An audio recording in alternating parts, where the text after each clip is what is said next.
I'm Justin Cohen. Welcome to Gurus. Imagine becoming CEO of one of the most prestigious organizations on the JSE, only to discover it was facing a R1 billion civil and criminal suit that could sink the company. Not only did Edward Kieswetter turn the business around, he did it by developing and instituting a whole new definition and practice of leadership.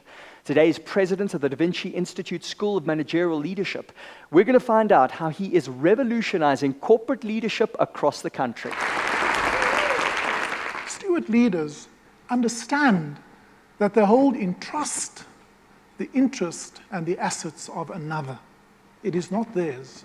Even if you are the group CEO of a listed company, it is not your company. It is something you hold in trust. Secondly, that you must always be driven by putting service ahead of self-interest, and even when there is personal cost to it. And thirdly, that it is, and remind yourself of this every day, it is an inordinate privilege to lead, and one should never have a sense of self-entitlement.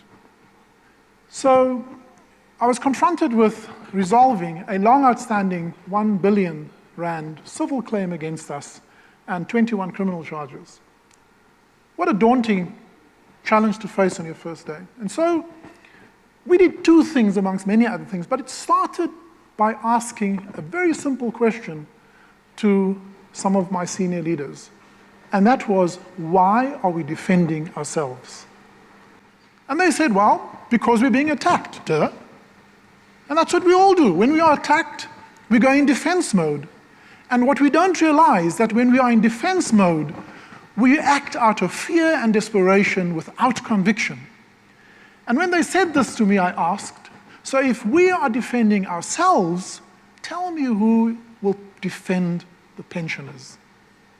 And I said, I have no interest to defend ourselves. What happened was completely unconscionable. I want to do the right thing for the pensioners. And to do this, we have to do two things. Firstly, we have to give the money back. And secondly, and when I went to my board the first time, they received this in horror and in disbelief. I said, and I want us to plead guilty to the criminal charge. And that alone could have destroyed the company.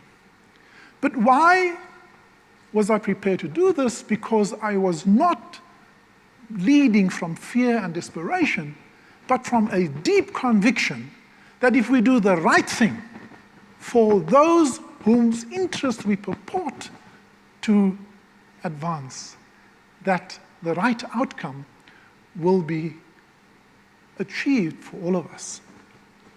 And the story is well documented.